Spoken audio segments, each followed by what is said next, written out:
Thank you so much for taking the time, man. Hey, thanks for having me here, Alex. Looking forward to it.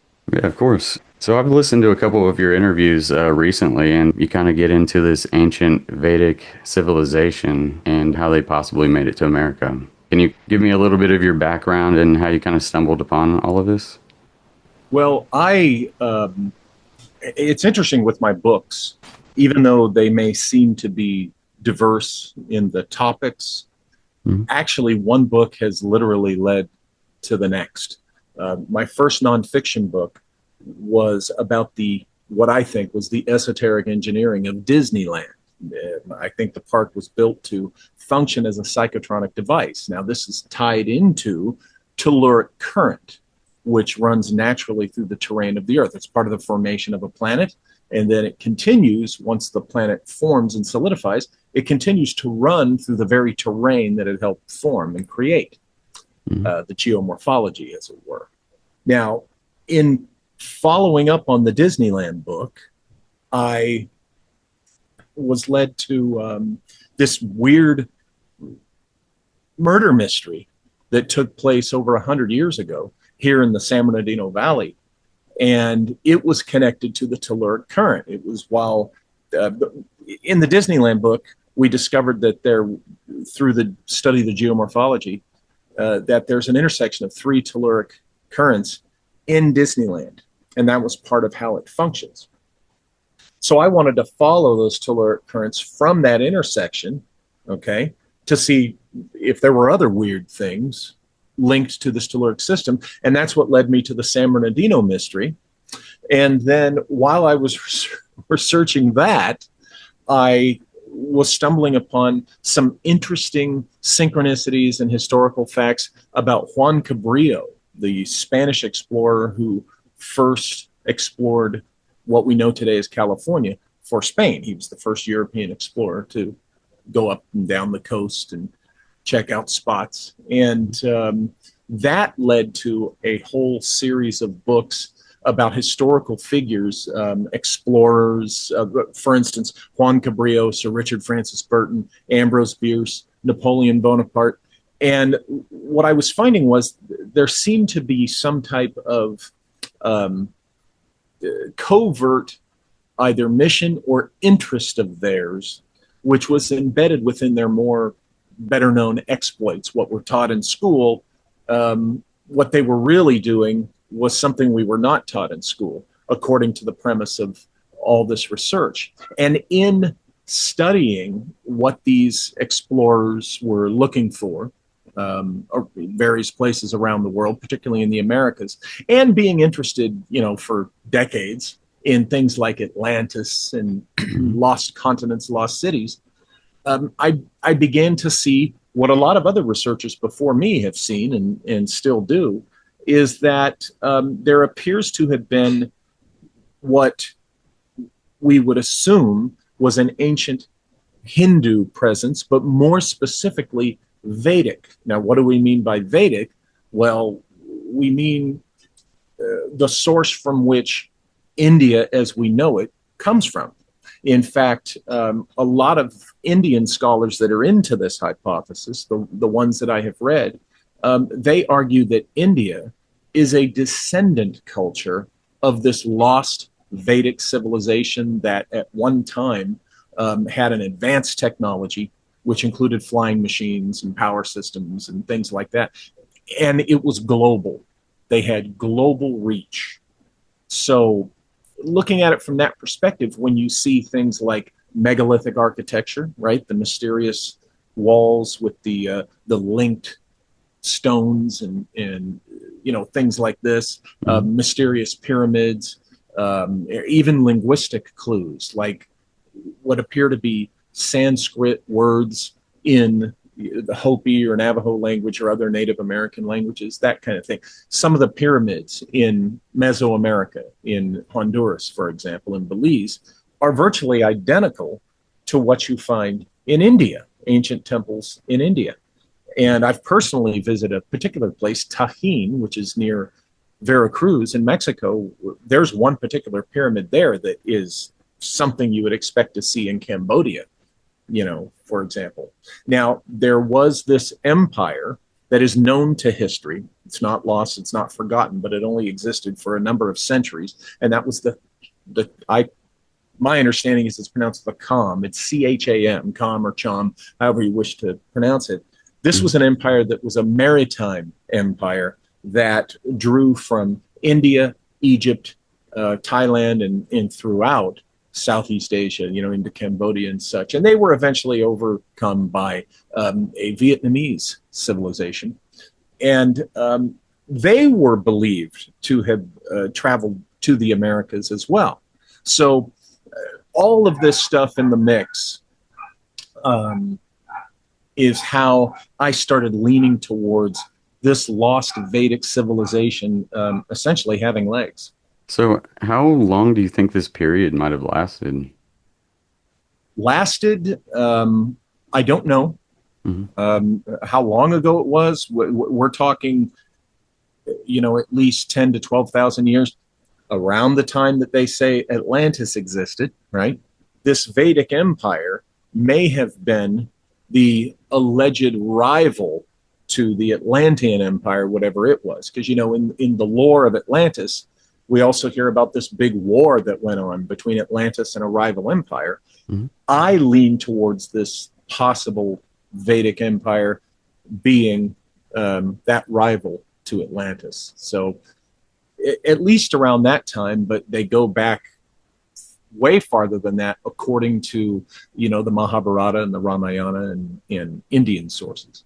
So some of these historical figures that you mentioned just a minute ago, that you started researching, some of that technology that they were looking for, can you kind of describe? I know one of them being the bell, that I guess the Nazi Germany was kind of after, and then also the airships.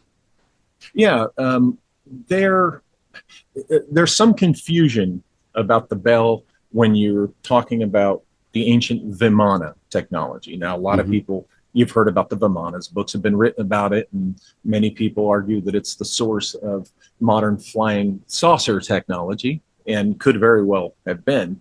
But there is kind of an error in discussing the Vimana technology, because there was a book that I don't have it sitting in front of me right now, so I'm not going to butcher the pronunciation. But it's the title is both the words in the title start with an S. The Sutra. See, I'm not gonna mangle the words. But this is a book that is often pointed to that talks about Vimanas and the Mercury vortex engine and things like that. And people will say that, oh, this is an ancient book, or this goes back thousands of years, and it's in the Vedas and stuff. And actually, that book is not. That book dates to, I think, 1925 or 6, the 1920s, and it wasn't translated into English until the 1950s. So it is, in the big picture of things, a more contemporary book. However, where the consideration that it is drawn from ancient technology is legit, is that some of the things in it were indeed talked about in the true ancient Vedic literature.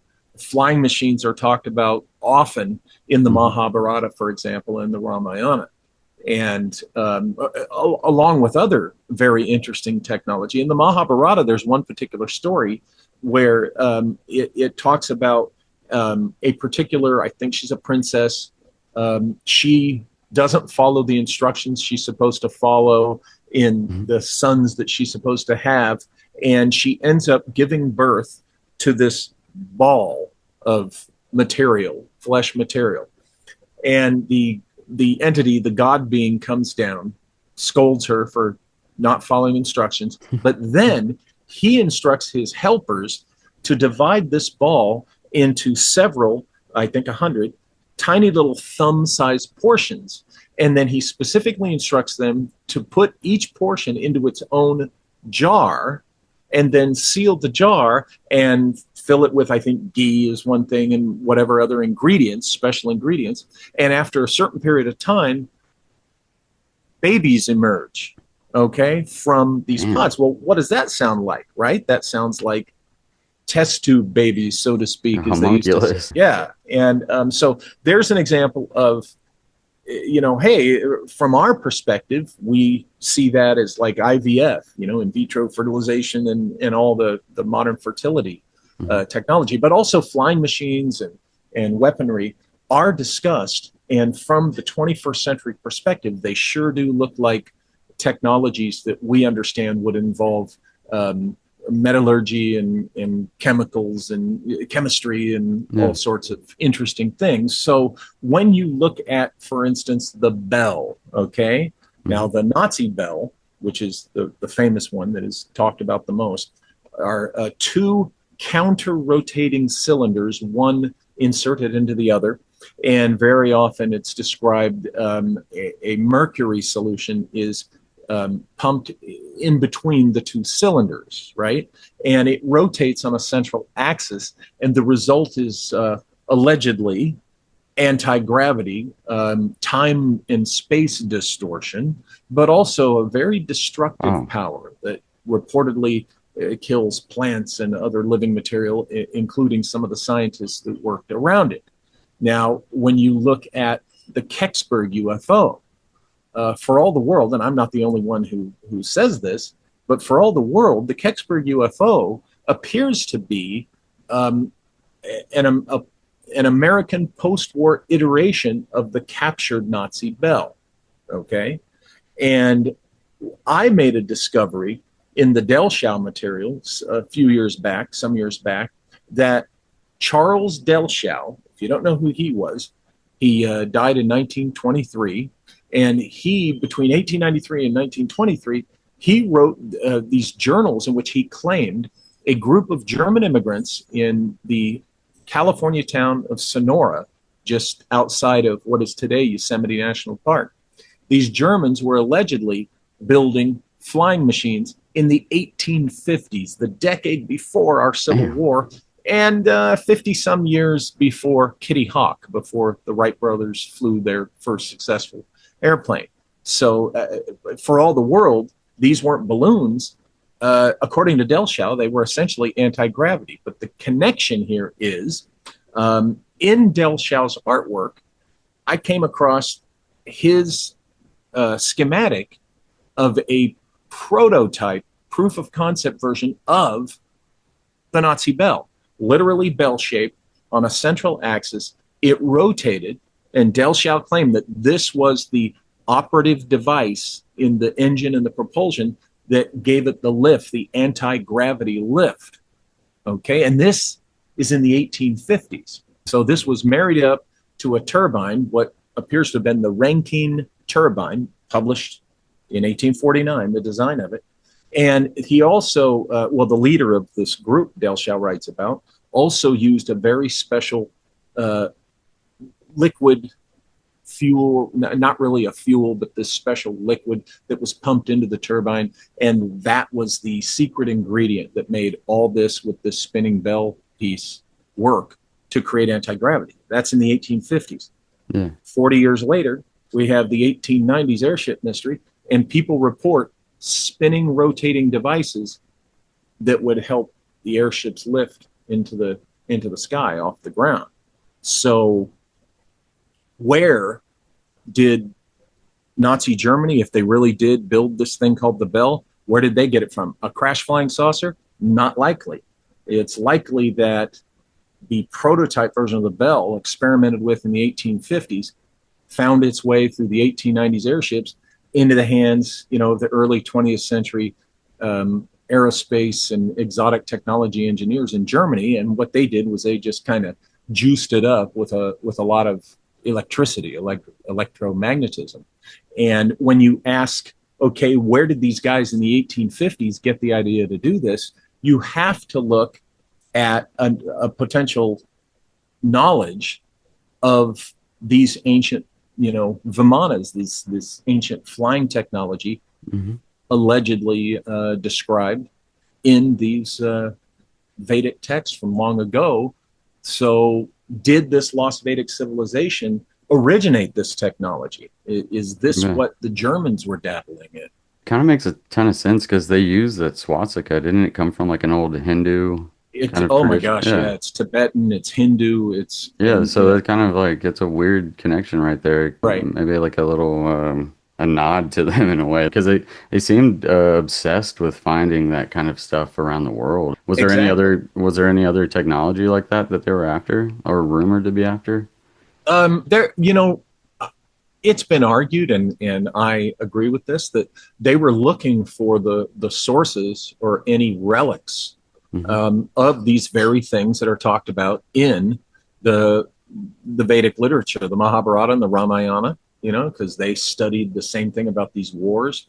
Again, looking at this literature from the 21st century perspective, it's a lot easier to say, whoa, those are nuclear weapons, that's some type of missile or some type of asymmetrical technology, something that's not a projectile necessarily. It could be a particle beam weapon and some type of scalar weaponry Yeah. that for ages didn't make sense because we hadn't in our modern known history reached that level of scientific and technological understanding yet.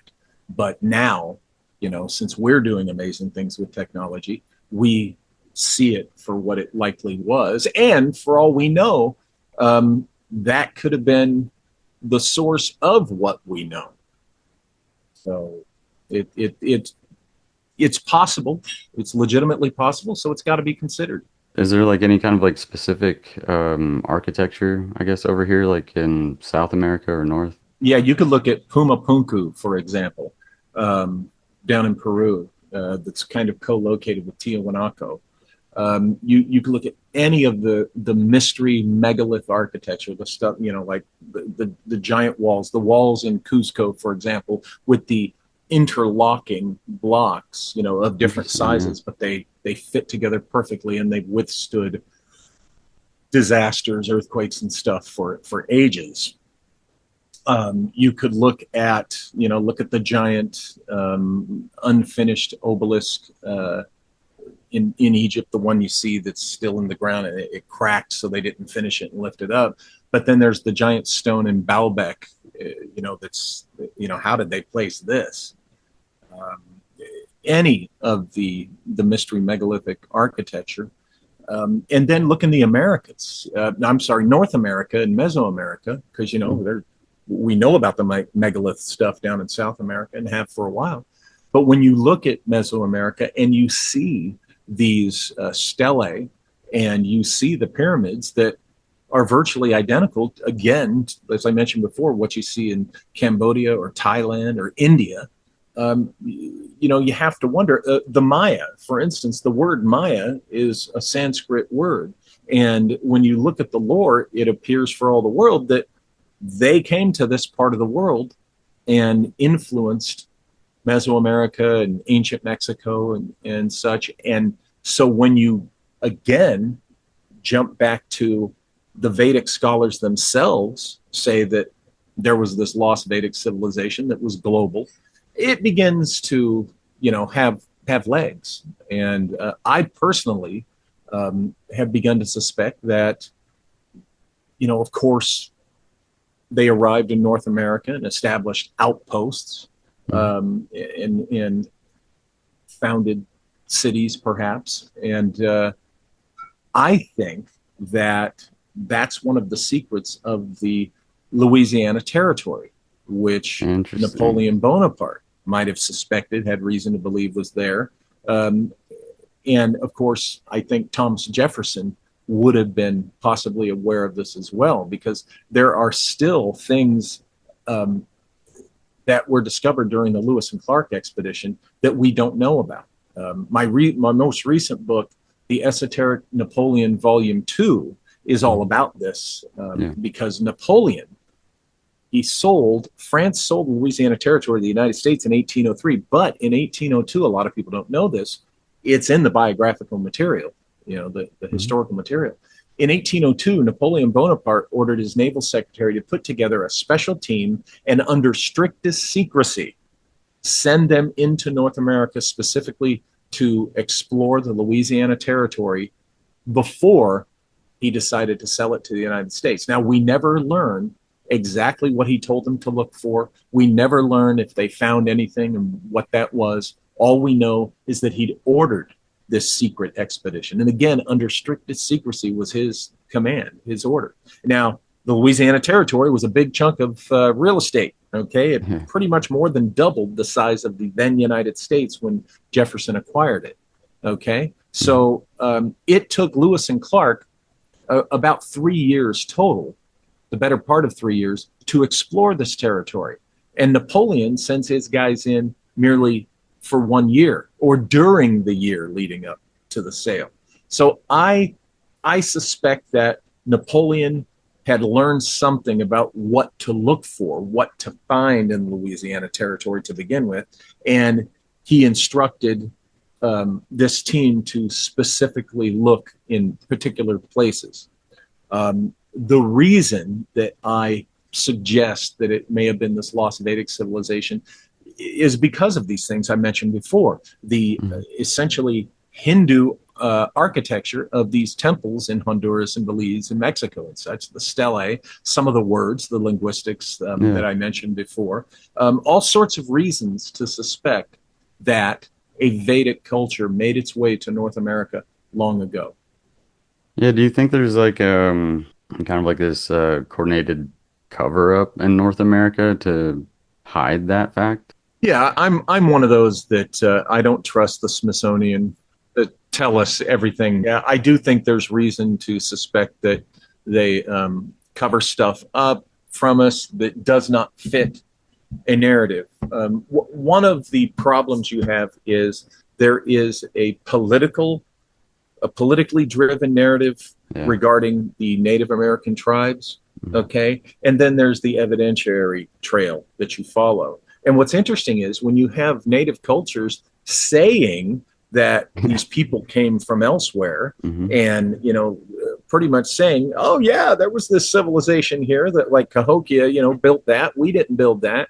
That goes against the politically driven narrative, okay, that follows this linear view of history that we all started as cavemen and we developed, and our current civilization that we enjoy and that we've been part of, this is the most advanced technological civilization the earth has ever known, which it becomes more patently absurd with each year, with each decade.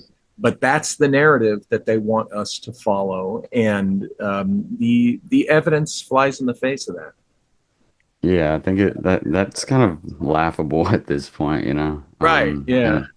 As each day passes, that kind of becomes more obvious. Going back kind of to this technology that everybody's kind of searching for in the mid 1800s, pre-Civil War, is there any evidence of them actually like using the airships during the Civil War, or is that after? Well, as far as material evidence goes, no, none of these machines have emerged publicly. What we have is Delshau, again, starting in the mid 1890s and up until he died in 1923, creating the numerous hundreds of pages of illustrations of the flying machines he claimed that they built and flew, and others that they designed but they never got around to building. The schematic he draws of how the engines work is virtually it's identical to this Rankine turbine. Okay, that is a real historical thing. You can look it up. And all according to Delshau, what the leader of this Sonora Aero Club, this group of Germans, did was added the rotating device that essentially, when you look at it, it's the bell, and his own special liquid. I don't want to call it fuel, necessarily, but his own special liquid that he called the soup. It was green, is the description. And they do offer a breakdown of what it is, but there's an element that is left out. And I'm working with some other researchers on possibly identifying that. So we have Delshau's stories, okay, which are just in his journals. There's a lot of people that say Delshau was nothing but an outsider artist. That's what you'll find online. The problem is you've also got this story of the Nazi bell, Okay. Now, Delschau died in 1923. Okay. And so you've got Delschau's claims of what's going on in the 1850s, which utilizes a very historical turbine system. You have in the Civil War, the 1860s, you have a guy named Solomon Andrews. Now, there's a newspaper account in 1863 or 4 in which that talks about newspaper reporters plus members of Abraham Lincoln's War Department, okay, gathered in Washington, D.C., and witnessed this man, Solomon Andrews, demonstrating his controlled flying machine. This was not a balloon, okay? They did use balloons during the Civil War, of course, and they used them for reconnaissance and stuff, but those were just hot air balloons. They would go up, you know, of course, they could go with some modicum of control, not like an airship control, okay? And then they would come down. What Solomon Andrews demonstrated, according to these witnesses, was was something much more sophisticated than that, okay? And then you have 30 years after the American Civil War, you have the 1890s airship mystery, which again, the naysayers come on and say, oh, that was all just an April Fool's Day joke. The problem is the reports started in November. By definition, April Fool's Day is in the spring, in April. So it was not, when you look closer, it was not an April Fool's Day joke. And again, with this airship mystery in the 1890s, the witnesses claimed that two of the crewmen that got off of an airship and talked to them were men who were historical men. You can look them up. One was Amos Dolbear, an early, electrician, electrical engineer, and Samuel Tillman, also known as Colonel Samuel Tillman, a United States Army officer at one time during World War I. He served temporarily as the commandant of West Point. This was a real guy. He was a cartographer. He was a chemist. He was a U.S. Army scientist technician type, okay? And he was one of these crewmen from the 1890s airship reports. Now, the thing is, Tillman was not like a rock star of his day. It wasn't like they said Mark Twain and Daniel Boone. Well, that was 100 years before, but you get the idea. It's not like they said Mark Twain and Teddy Roosevelt, who, got off these things and talked to people. No, they said these guys who, Amos Dolbear and Samuel Tillman. That lends to some credibility because these two men, their technical backgrounds, their professional lives, being involved with exotic airship technology for its day would have been right up their alley. And I don't know if you know Daniel List, known as Dark Journalist. He's done some excellent research on Colonel Samuel Tillman and has found even more evidence to support, him being the kind of guy that would have been involved with this airship mystery. So what we have is, of course, testimonial evidence, that kind of thing, and historical people involved in this, and then subsequently more stories, but we begin to see technologies emerge that are real technologies that could very well have come from the technology being developed in these stories. But as far as one of the mystery airships, someone pulling it out of a hangar, or one of these flying machines from the 1850s, no, that hasn't emerged yet. But, so far there's enough evidence to make the continued search and research and pulling of threads worthwhile and credible. So where were those kind of encounters with the military general that you said got off the ship and kind of encountered citizens? That was in Texas, the one with Samuel Tillman. But the airship mystery of the 1890s, it was all over the western United States. Texas, interestingly enough, along the states of the Outlaw Trail. In my research, in my book, Empire of the Wheel 2, Friends from Sonora, and in my book, Origin, I talk about the connection, get this, possibly between Butch Cassidy, Harry Longbaugh at a place, and this airship mystery. It sounds crazy, but when you pull the thread and you see what I've laid out, it becomes less crazy.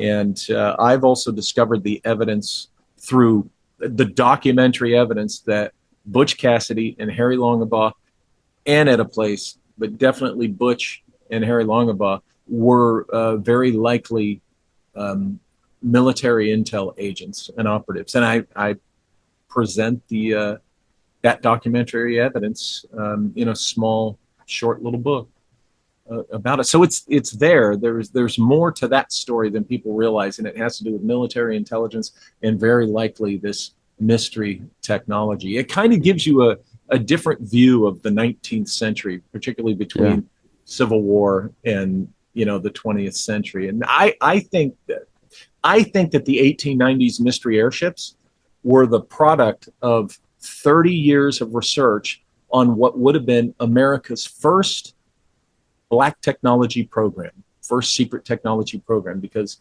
going back to Solomon Andrews, he demonstrated this flying machine to members of Abraham Lincoln's War Department on Lincoln's orders, because Solomon Andrews contacted Abraham Lincoln, and he told Edwin Stanton, do this, let this man demonstrate it for you. And history tells us that Edwin Stanton, the Secretary of War, tells Solomon Andrews, we're in the middle of a war right now. This is of no use to us. No, thank you. Well, think about how ridiculous, that is. They're using hot air balloons.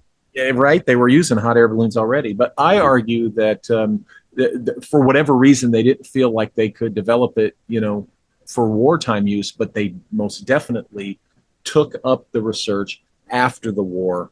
Okay. And it resulted in these mystery airships 30 years later. That's a hypothesis that I proposed in a couple of books now. And Joseph Farrell, if you're familiar with Dr. Joseph Farrell, his most recent books have possibly, he's convinced, identified the financial source for that secret technology program starting in 1865.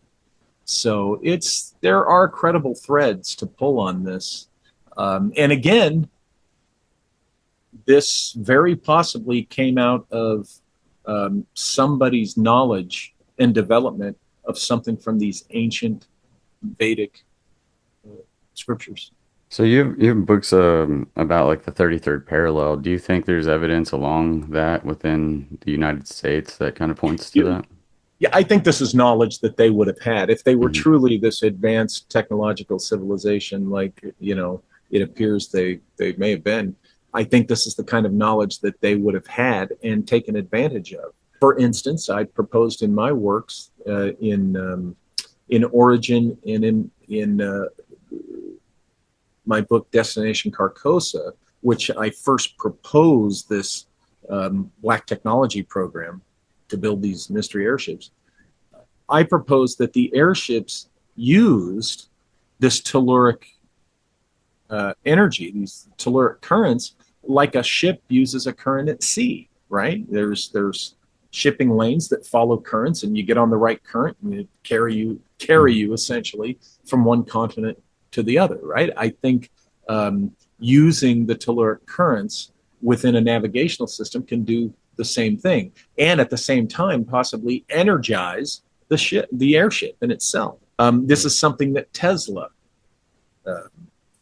claimed could be done, and so if Tesla figured it out, why not others before him? Do you think there's possibly evidence that these airships were kind of being used like towards the end of the 1800s a little bit more than what's led on? I think that they were still in a research and development phase. I think that by the 1890s, you were 30 years into the research and development phase of what Solomon Andrews had demonstrated. Now, you have to remember, these 1890s airships would have been machinery of their day, okay? These wouldn't have been anything that, you could do what you could even do, with jet aircraft and things like that. Even though the people claim that they would zip off with great speed, remember, all of that's relative to them the fastest thing, I think on Earth was a train, right? Yeah.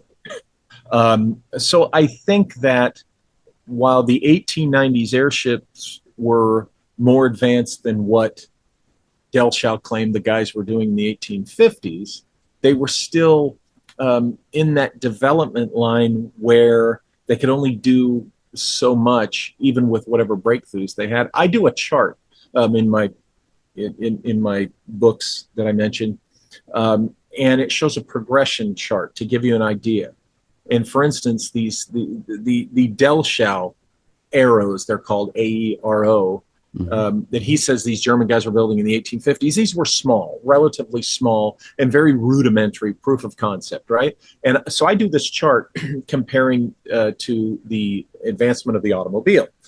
The 1850s arrows that Delschau describes and presents, they'd be like the Model T, right? The very simple early 20th century Model T, proof of concept. And then the 1890s mystery airships, they're more sophisticated than that 1850s thing, but they'd be like comparing a 58 Buick to a Model T, right? Sure, more advanced, but still, Now, when you get to, say, the modern flying saucer, okay, of the mid 20th century, this would be like comparing a 1985 Porsche to a 58 Buick. So you see the idea here. It's a progression that by the 1890s, they had cracked certain things and advanced it to a certain level, but it would take the better part of the next century to really advance it to something that was quite a bit more substantial and could explain a lot of UFO reports, the post-war era, or even the World War II era forward. So did Germany kind of figure out something before everybody else? Because it seems like reading about World War One, they used the airships to bomb England, apparently. They used Zeppelins Or yeah, and Zeppelins. blimps and things, which are not the same as the mystery airships. The mystery airships, they weren't dirigibles. They were a powered, vessel. But yes, I think you see a distinct German line going from these 1850 aero flying contraptions that Delschau writes about. You see a German line going through the rest of that century, of course, into the early 20th century to Nazi Germany, right? Yeah. So, yeah, the Germans were very active in pursuing that kind of exotic technology. I don't think they were the only ones who had their hands on pieces of it, but they were definitely the ones who appear to have been aggressively pursuing it to a certain degree. But remember, I argue that the mystery airships of the 1890s were an American product. That is a product of a secret government program and American industrialists interested in developing this technology. So we were right in there too. But yes, when you go from the 1850s, Delschau stuff, and you go to the stories of the Nazi Bell and then various UFOs after that, you're definitely seeing a German line. And, don't forget the German aerospace specialists and other exotic technology specialists came to the United States through Operation Paperclip. And so when we hear some of these exotic craft stories being seen in the United States, that could have been the product of what the Germans knew and they brought to us. I'm the guy, people hate to hear this, the people that are just devoted to the ET hypothesis for Roswell. They really hate it, but I'm the guy that says that I think Roswell was the first American attempt at manned spaceflight. And I've laid out my reasons why and and all the evidence and stuff in a book. And you had the right people all in the same place at the right time with all the money in the world and the carte blanche to develop these advanced technologies, because it was right after World War II, early days of the Cold War. So this is just the thing these guys had been dreaming of for decades, even before the war. So why not try it? That would take a whole other show. I gladly would do that and share with you, everything that I've written in the book about this. Yeah. But it would take, a whole other hour to lay all that out. But it's not popular because there's too many people. The ET is more fun. And then there's also the stories of the Haunebu flying saucer, Haunebu 1, Haunebu 2, the Vril saucers and stuff. Fabrications. Those emerged from post-World War II neo-Nazi survival myths, okay, which, you could say, well, there were Nazis who survived, after the war. We caught them down in South America and stuff. But the Nazi survival myth I'm referring to is that they had all this exotic technology that they got from reverse engineered ET crashed saucers. Well, no, if you look up a guy named Ernst Zundel, Zundel, there's the source, he and a couple other guys, of the so-called Haunebu saucers. They never really existed. But again, you got people married to the idea because it's fun. Yeah. And, so they don't like to hear that. So it's more like... sorry. Yeah, so did Roswell happen after World War II? Yeah, 1947. Yeah, July. so it kind of makes sense that like the Nazis kind of came over here and kind of helped facilitate the fake kind of alien. Well, I'll tell you the heart of my research, so you don't have to read about it if you don't want to, but the more details are there. But essentially you had through Operation Paperclip. See, Operation Paperclip was not started because of the bomb. A lot of people think, the atom bomb is why they... No. These German aerospace medicine specialists, scientists, came to the American aerospace medicine scientists in the Army Air Corps, and they said, hey, we have an idea. Why don't you find a way to get us into your country and we'll work for the United States? That's the origin of Operation Paperclip. And of course the US said, yeah, we want this. But here's the key. It was initially to get aerospace medicine specialists and aerospace engineers from Germany. Now you say, what's so special about aerospace medicine? Everything, because you can't put human beings in space without understanding aerospace medicine. This is the science that helps you create life support systems, keeping humans alive in the hostile environment of space. Now, these guys in Germany and their counterparts in the United States, from the time they were little boys, they dreamed of putting humans in space. This is what led them into aerospace medicine to begin with. And after the war, that was still their objective. They wanted to put humans in space. Their efforts weren't aimed at merely keeping bomber and recon aircraft crews alive at high altitude for the Cold War. That was a product along the way to their original intention, which was always to go out in space. So you have these aerospace medicine specialists from Germany and the United States all together in New Mexico at the classified installations. Okay, you had the rocket scientists and, more importantly, the aerospace engineering scientists. That's a little bit more than just rocket scientists. Okay. And you had all this money, right? And it was the early days of the Cold War. As I said, the carte blanche, you're all in the same place at the same time with all the resources and brain power you need. You're telling me that they're not going to try it? I don't buy that. I do not buy that they're not going to try that. And because it was the early days of the Cold War, I suggest that the whole men from space thing was just one of the convenient in the moment cover stories that they came up with, because they didn't want the Soviet Union knowing for sure that we were trying to put man in space. See, and you have to think like them in those days. Okay, the tensions were high. This would have been, to get that kind of high ground, man in space, you would not want the enemy to know that. And look, the Russians, the Soviets, had their own German scientists, and we know that they were trying to do this too. A lot of people don't know that the U.S. Air Force, through the 50s, had the mission U.S. Air Force was stood up in 1948.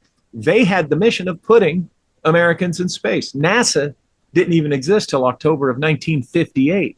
So all through between 47 and between 48 and 58, our manned space program was an Air Force program. The Mercury program, the little black capsule and the guys in the silver suit, that was designed by and for Air Force.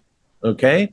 And in 1958, they stand up NASA, and we are told that the Air Force hands it all over to NASA. What we're not told is that they very likely kept developing an Air Force program simultaneously. You know, the same technology, but parallel, but classified. Okay. So we always were, going back years before, we were about putting humans in space. And again, I argue you can't have all these guys together in the same place at the same time with endless money and license to go forth and, you know, develop things. You can't tell me that they didn't try. And what I argue was Roswell being the first attempt, you know, maybe they succeeded in getting out into space in orbit or something, whatever, but on the return is when they had the catastrophe and it crashed, and, you know, the crew died and such. But there's more details to it. Like the original witness description of the craft looks very suspiciously like the crew cabin or pilot cabin cockpit area and engine nacelles of the old Horton Flying Wing. So if you had Germans there, you know, they're going to use recognizable design, technology. And so when you go back and look at that original, what the best witness, you know, information that we have, it looks suspiciously similar to how the Flying Wing was designed, but without the long wings, more of the manta wings kind of thing. But it again, when you get into the weeds on it and stuff, it makes more sense than a lot of people want to hear. Kind of going back into the mid 1800s, there is that like push for this different type of technology and kind of developing it. Why is it this time? Was there something that happened before that possibly like reset the technology that maybe you have come across or have thought about? I know that the notion of reset right now is being considered, and it's very popular. I argue that the march of history is cyclical. You have human technology rises, kind of peaks, and then something happens, a natural catastrophe or whatever, and that civilization falters off or falls for whatever reason, and then the survivors are left with the pieces to kind of pick it up and try to put it back together. And as they're trying to put it back together, that's where we get the next progression of technology, and each progression is built on the previous one. So it seems like a reset, like somebody consciously said it's time to reset it. But the closest thing to a reset idea that I've been suspicious of is, I think, when we talk about these weird reports and this exotic technology being developed in the 19th century, I think we were robbed purposely of where we were going as we approached the 20th century. I think that industrialists, financiers, you know, elites, people that effectively run the show, decided that, no, we're not going in that direction. We're going in this other direction. We're going to go in the industrial direction because there's lots of money and power, you know, and control to be had by just, you know, going with railroad technology and, you know, steam and combustion engine technology and, you know, oil. Yeah, leading into gas. Yeah, so do you think that they took that and wound up using it for their own monetization? Yeah, I think the question is, okay, then what happened with the progression of the exotic technology, right? Well, this is when the concept of a breakaway, you know, breakaway society. I don't like saying breakaway civilization because civilization is too big of a word. We're talking about groups, special interest groups.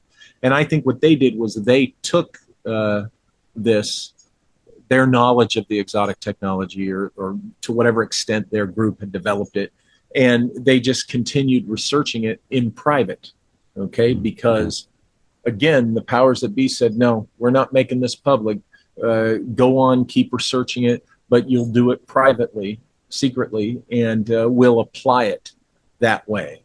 But I think in that way, just to build certain industries, okay, and a particular vision of society, which I think was really, it might have started out with some elegance, but turned ugly by the time we got to the mid 20th century.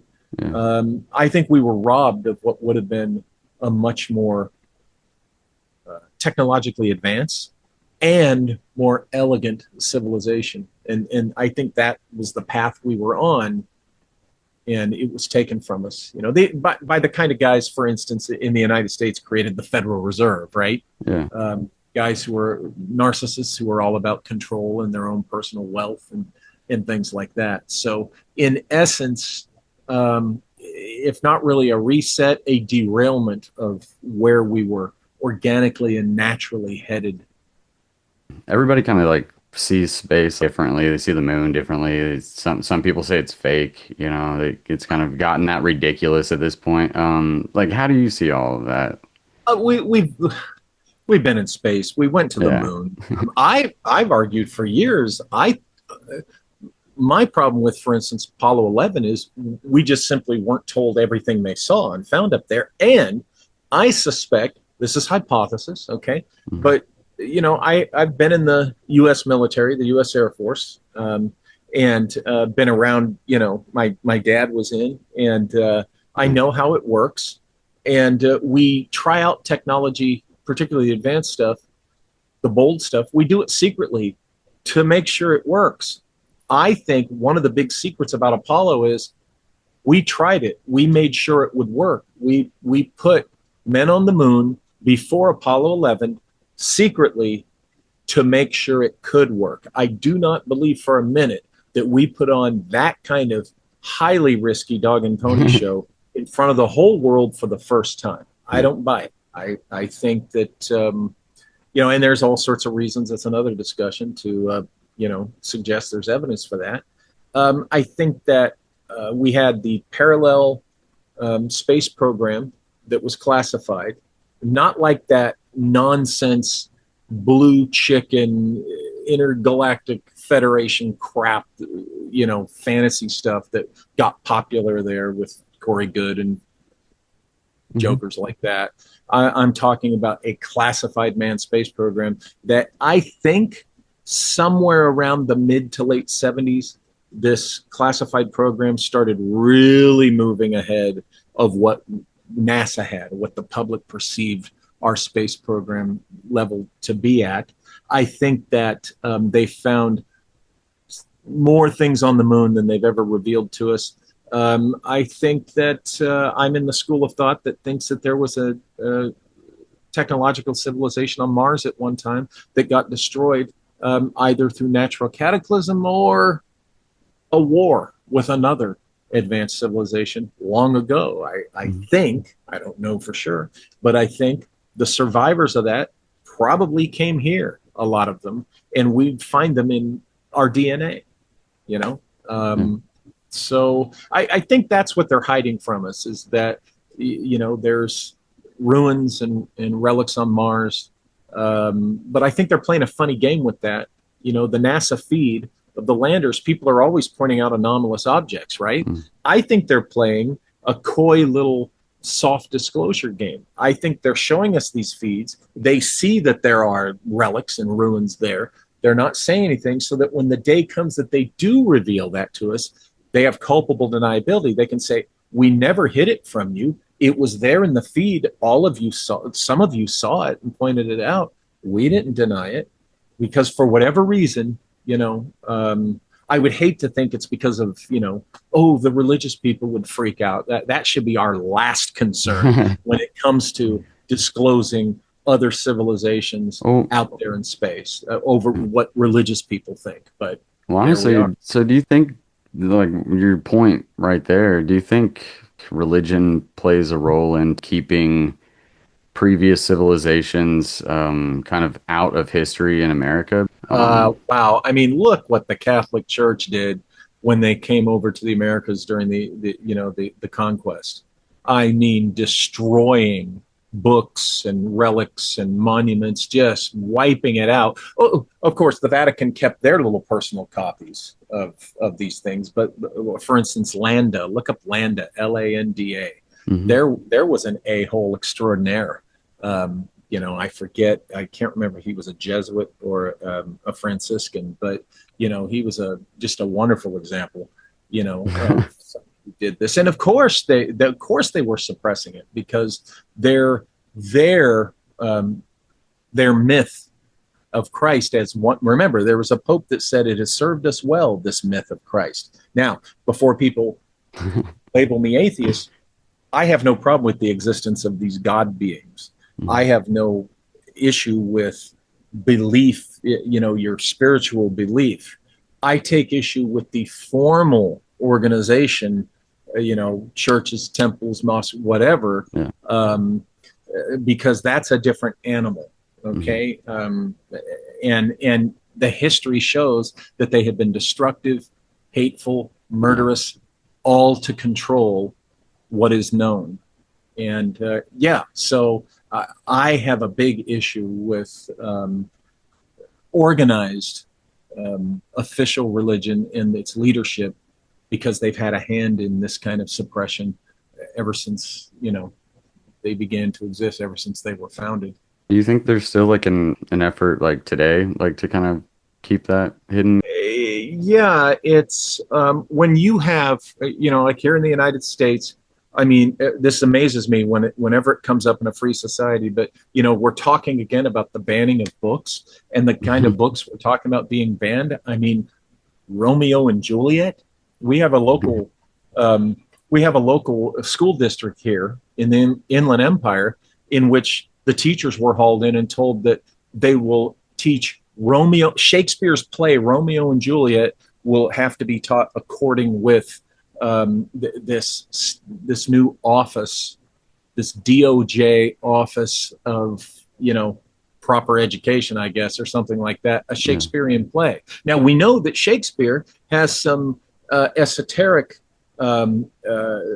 type of stuff that like the Templars dabbled in and stuff embedded within. So maybe that's what they're afraid of. It's whenever you have a social force wanting to suppress literature and free thought and expression, you've got a problem. You've got controllers who don't want people knowing certain things, who don't want people coming to their own conclusions. And unfortunately, spiritual beliefs and religion have been taken advantage of and used for these control purposes. So, Do you think it was all under one umbrella at one point, like under like this type of civilization, and then separated to this type of organized religion? you organized religion, again, talk about a whole other Yeah. topic, right? A whole other hour. That's a discussion. Yeah. Organized religion has always been a means of controlling a given population. Okay. I don't trust the priesthood, and I mean that with a small p. Any religion you point to that has its priesthood telling you how it is, and it's the biggest organized religion, particularly because of the priesthood, is the biggest trust me, bro, scam in human history. Take my word for it.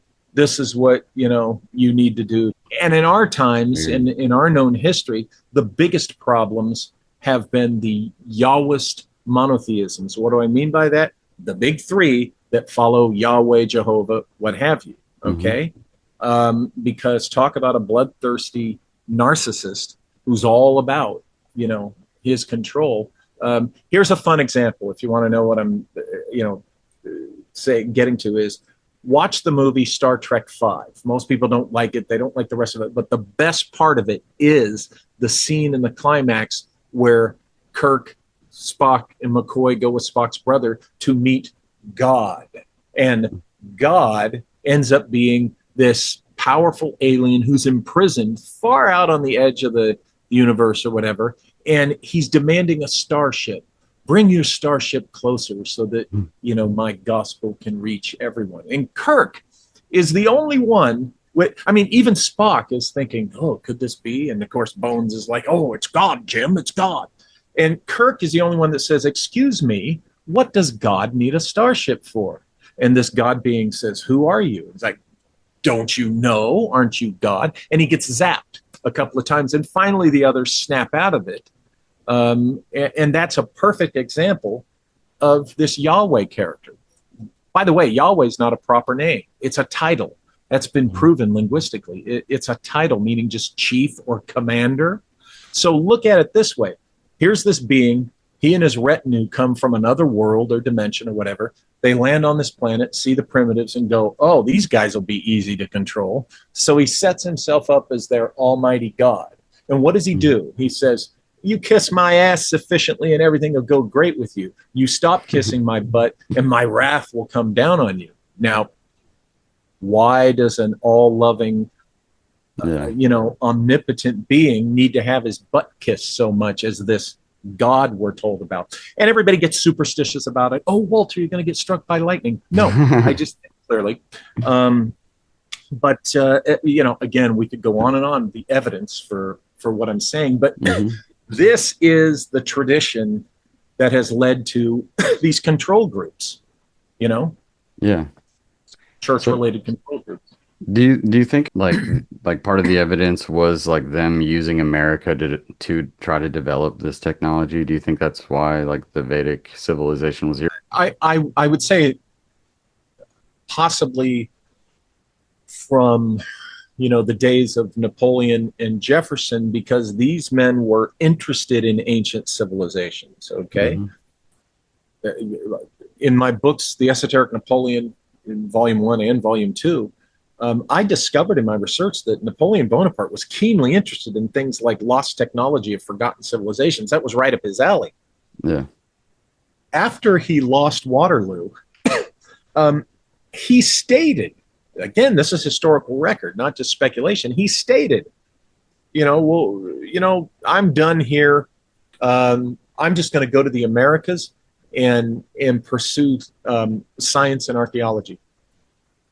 He was gathering the science books, and he was gathering his scientific and exploratory equipment, gathering all up to take it to America with him and just explore the Americas, the archaeological wonders and things like that. He was really into this, okay? And so you have a man like him, and he sent that team into the Louisiana Territory and we don't know to this day what he sent them to find, what they might have found. And you had Thomas Jefferson, who's very much interested in this kind of stuff. And Jefferson was interested in India. We know this in the records, of his personal library and letters. Okay, so could men like Napoleon and Thomas Jefferson, being interested in this, could they have become aware of maybe some of this lost civilization's technology or the remnants and the relics? I say yes. Here's an interesting tidbit about the Lewis and Clark expedition, that when you look deep enough, there it is. It's in the National Archives in a letter from Thomas Jefferson. When he hires Meriwether Lewis and gives him the assignment to co-lead this expedition with Clark, William Clark, Jefferson, in a personal letter to Lewis, provides him with a cipher that he is to use.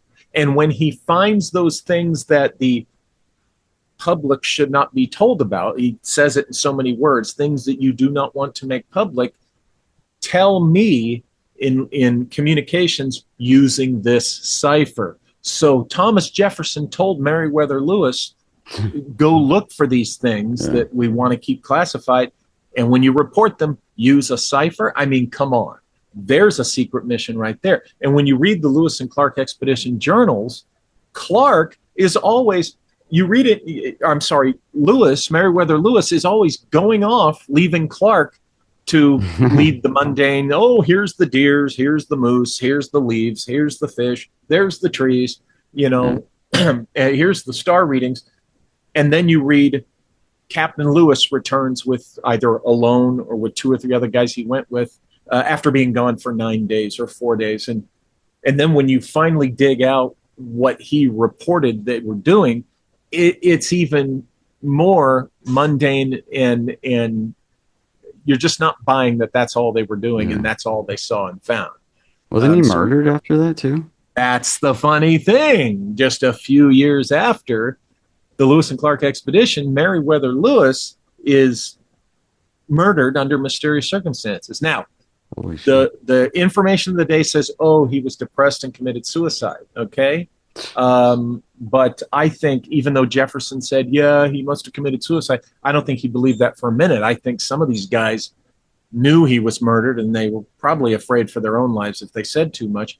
In the 1990s, a forensic investigation was done on all the details, and all the evidence, and it was determined officially that Meriwether Lewis was indeed murdered. Okay, I dig into that a little bit in my Esoteric Napoleon II book, but it's what the heck did Lewis see while he was there? What did he find? Who was he telling? What was he going to say?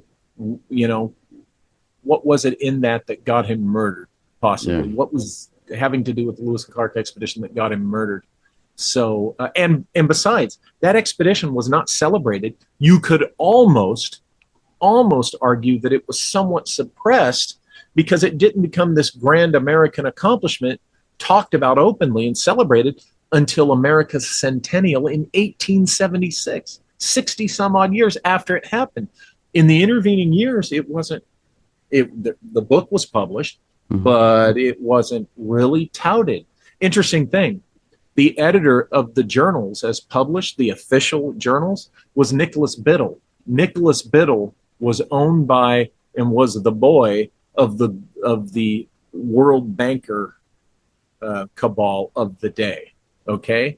So what did they know or want from the Louisiana Territory that Biddle was hired to be the editor, and he didn't really do the actual editing job? That's credited to another guy. What was Biddle assigned to look for in those journals? What was kept from us in those journals? What did Meriwether Lewis write in those cipher letters to Jefferson, and have we ever, really seen them all, if at all? These are the questions I ask, in my research. So, I think that there's some things found in the Louisiana Territory that augmented what was already known about ancient esoteric technology. I think that Jefferson suspected that it was a Vedic civilization from long ago. I do think there's reason to think he suspected that. I think Napoleon might have even known for sure that it was. Here's the thing. Napoleon sent 2/3 of his navy to the Americas, and we're told it was to just squash an uprising in the Dominican. No. History says that he was going to use the Americas as his launching platform to send expeditions to India. This is history. This isn't speculation. Okay? He was fascinated with contact with India. I think he knew something was in the Louisiana Territory that was a relic of a lost Vedic civilization, that India would be interested, and he was going to take that and present it to their leadership as kind of a overture to diplomacy. Do you think there could have been like those type of like Indian people from that area of the world, like obviously here, and that's why maybe they alluded to them as Indians originally, or is that all historically just by accident, Well, we know that we started calling the natives Indians because Columbus, everybody says, oh, Columbus was so dumb he thought he was in India. No. He thought he was in a place referred to as the Indies that was not India. Okay. And of course, we called them the West Indies as opposed to the East Indies. But that's why he referred to them as Indians, because he thought he was in what was known as the Indies. Okay. Columbus was not an idiot. Yeah. In fact, Columbus had likely already been to America prior to 1492. There is evidence that there was a 1485 expedition to the Americas that Columbus was a part of the crew on that.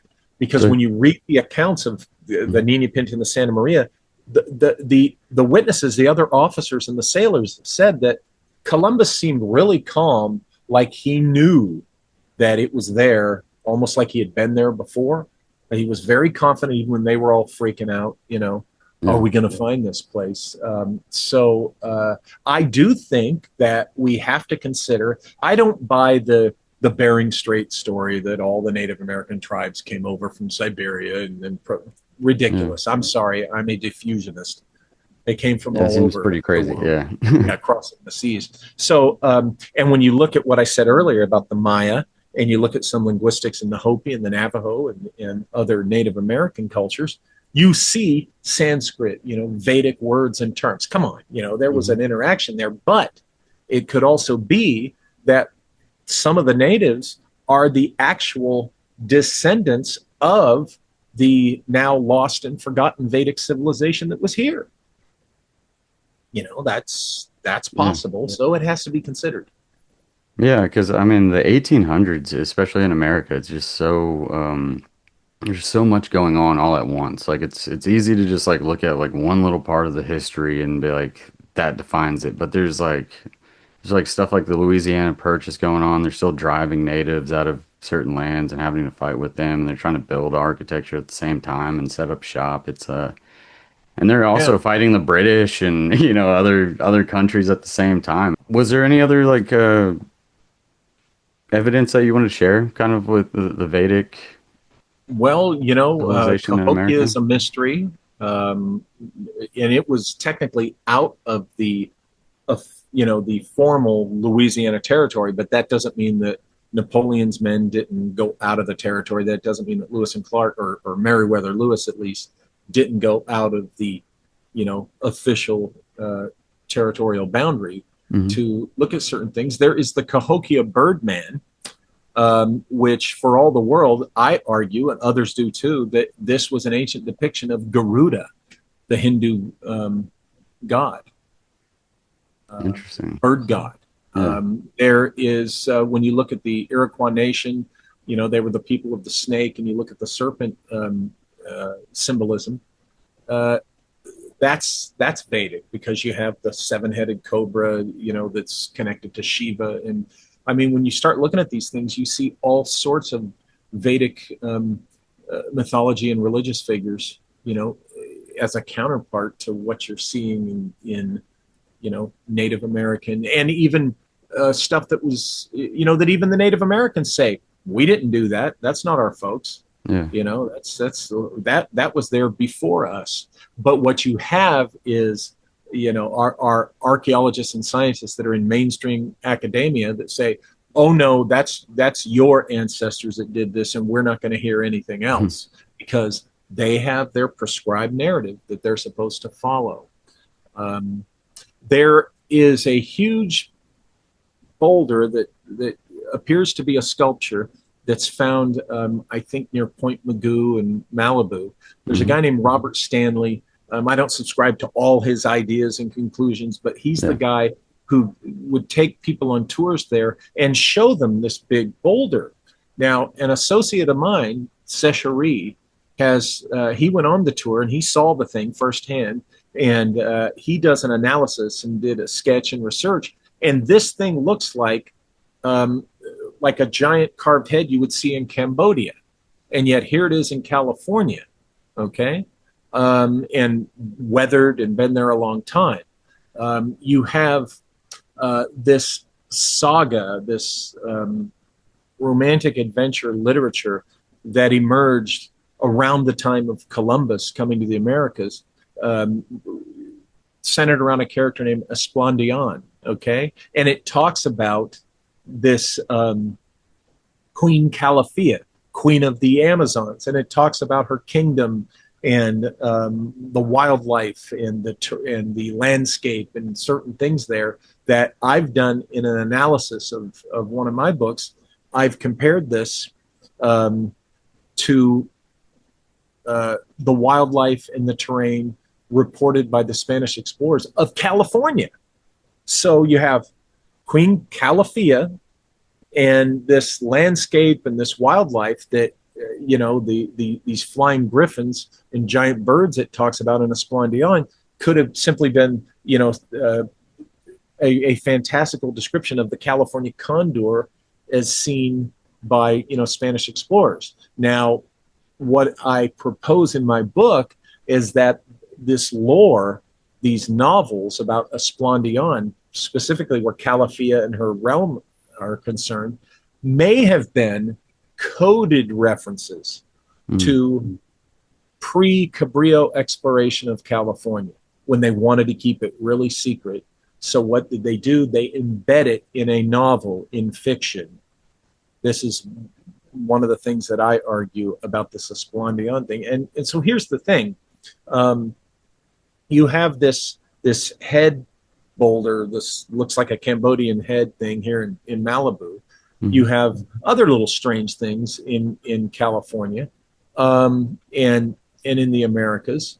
I think that, yeah, there's evidence of this Vedic presence here in the Americas. If you've heard of the story that in the 1909 newspaper story in Arizona, the discovery of the mysterious city, Necropolis, in the Grand Canyon. Mm-hmm. Yeah, they go into the caves and the way they describe it is, it must have been Egyptian. But I want you to think about something. This was in the early 20th century, okay? And there was this actual empire that I mentioned before. I call it the Kham Empire, or the Cham Empire, Cham. This is a known empire in history. And they were maritime, and they went all over the Pacific. Why couldn't they have reached the Americas? And here's the thing. The Cham Empire, I'll call it Cham this time. Sorry, I go back and forth. Mm-hmm. But this empire, they were born of India, Egypt, Thailand, and other cultures in Southeast Asia. If you mix those all up, you're going to have something that kind of looks Egyptian, kind of looks Hindu, kind of looks, Thai and such. So if you're an American archaeologist, okay, in 1909, and you find where they had a tomb, from centuries before, you might describe that as Egyptian, okay? But I think that what they found in the Grand Canyon was this remnant of a necropolis, a tomb of this Kham Empire explorers that reached the Americas. So how did they get to the Americas? Well, if they're a descendant culture, okay, you had this Vedic civilization, and the Kham are the descendants of it, might they not still have old maps and journals from that Vedic era that could have led them to the Americas? Sure, why not? Now remember, the Indian, okay, the East Indian, the scholars from India themselves who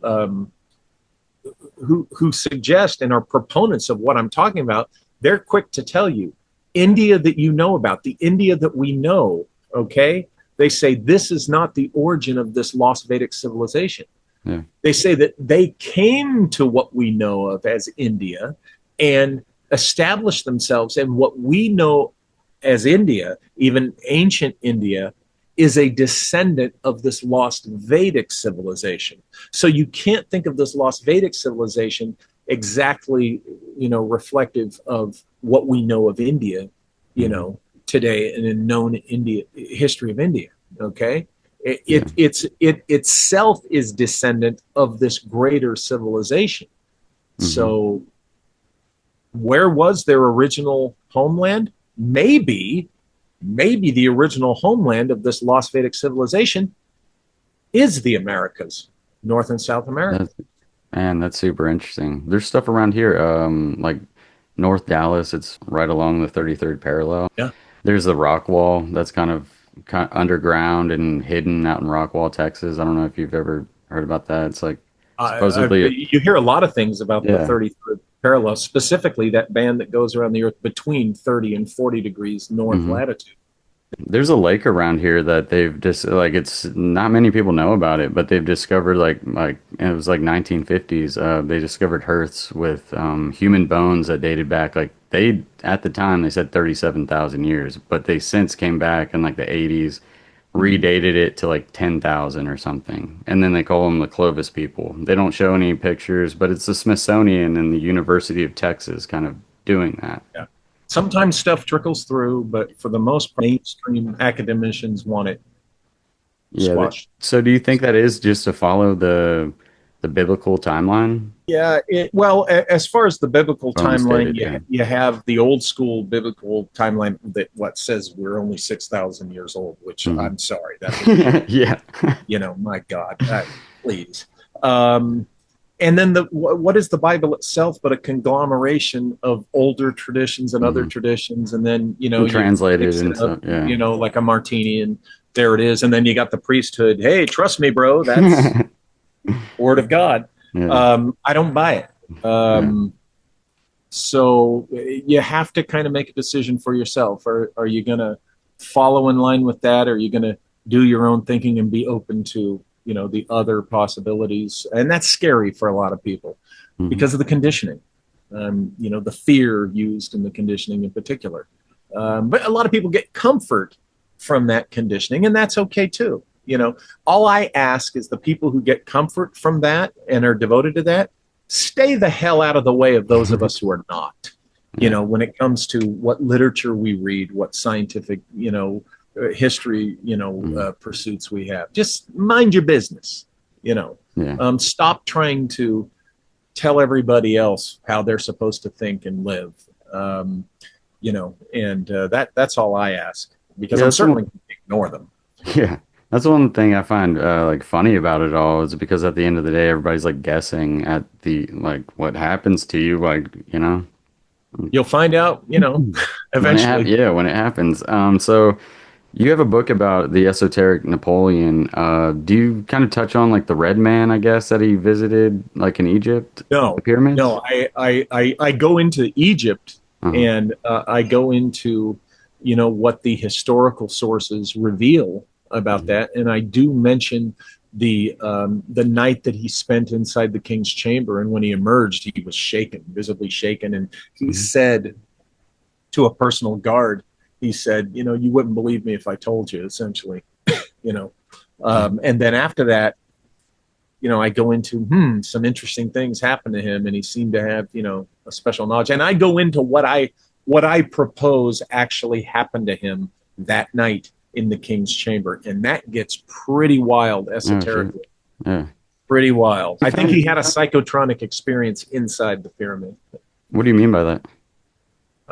I think the pyramid is a I mentioned Disneyland. I Mhm. think it was designed to be a psychotronic experience. I think it gets into this thing called the Monge point in geometry, and it's where all the different planes intersect. And I think the Monge point of the Great Pyramid is inside the so-called sarcophagus of the King's Chamber. Okay, and Mhm. when you lay in there, your consciousness is tapped into this intersection of all the different planes, and that includes time and space. And I think he had like an Edgar Casey type of waking Damn. psychic, but Yeah. more psychotronic um, flash of things. And he came away knowing things, some things about his own future, knowing things about world. That's the wildest Yeah, thing in my man. book, Yeah, admittedly. But it's you deep know, as hell. and here's what's important about the Monge point. Hmm. His closest mentor in all things exotic science, okay, was Gaspar Monge himself, the man who was a geometry expert, one of the fathers of geometry, and who identified this Monge point, this intersection. This was the man advising him. So, oh, by the way, the Monge point is the intersection of planes in a pyramidal structure. Hello. So Yeah. here's the guy who was his closest, most trusted advisor. What do you think he did? Hey, Napoleon, spend a night in that box in the king's chamber and let's see what happens, and so there we go. And I go into the details in the book. Yeah. Super interesting. Yeah. Have you found like any other like historical leaders like that kind of use like a spiritual entity for like I haven't leadership? looked at other leaders other than the extent that I looked at Jefferson for Esoteric Napoleon II. But in my series, Secret Missions, of which the Esoteric Napoleon is number 4, I looked at Juan Cabrillo, I looked at Sir Richard Francis Burton, I looked at Ambrose Bierce, and I looked at Napoleon Bonaparte in that series. I have some other folks I'm going to look at, but Yeah, I was gonna not. ask if any like presidents specifically, because there's that whole spiritualism movement in the mid 1800s, like in that same kind of time period. Well, I mean, Abraham Lincoln, I think, Yeah. likely became enlightened to certain things. I think that I'm trying to think of the 20th century. There were some Was 20th century presidents who found that stuff interesting. Do you think where did that spiritualism kind of movement start? Have you kind of looked into that? Well, the former spiritualism movement is credited to the Fox sisters, who claimed a bunch of paranormal activities and then later said they made it up. Again, here's the thing: the spiritualist movement is the that was the founding movement of what we call New Age. Mhm. And here's the thing: I think these are real phenomena. Okay, I think psychic abilities, what we call psychic abilities and stuff and powers, are real. I'm very egalitarian. I think every human being is capable of them. But the problem is, just like organized religion, some of the biggest scam artists ever in history are people in the New Age movement. Okay, there's a lot of fakery and lying and fraud that goes on. Just look at Harry Houdini, and he was exposing them. Okay, even though he also thought these things were real. It can be big money for people, and when you're exposing the fakes, you're messing with their livelihood, and slamming your character, okay, and trying to destroy your reputation is just where they'll start. Okay, there's a lady named Marjorie Crandon who real diehard New Agers see her as a hero. That woman her and her husband were kind of sleazy lowlife, but to the New Age culture, they're big heroes. And remember, Harry Houdini was exposing these people, and he was testifying to Congress because some of these people were advisors to members of the White House and the cabinet and Congress at that time. So this was of concern. And one of these psychic ladies in either outside the Senate chambers or the House chambers was heard to tell Harry Houdini, Mr. Houdini, come November, you won't be here anymore. And Houdini died, on October 30th. And it's suspected, read the book by Kalish and Sloman, that Houdini was murdered with poison. So they're willing to kill because this is so lucrative. And of course, the levels of people they can control. There's something about whether it's spiritualism, whether it's religion, and it's narcissism.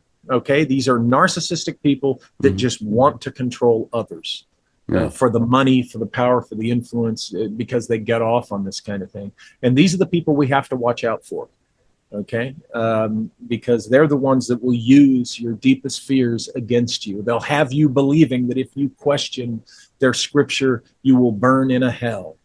And that's a concept that, was made up in medieval times, to scare people into obeying the priesthood. So you gotta break your fears and think for yourself. And independent thinking and in true spiritual liberty is not for the faint of heart. You got to have courage to do it.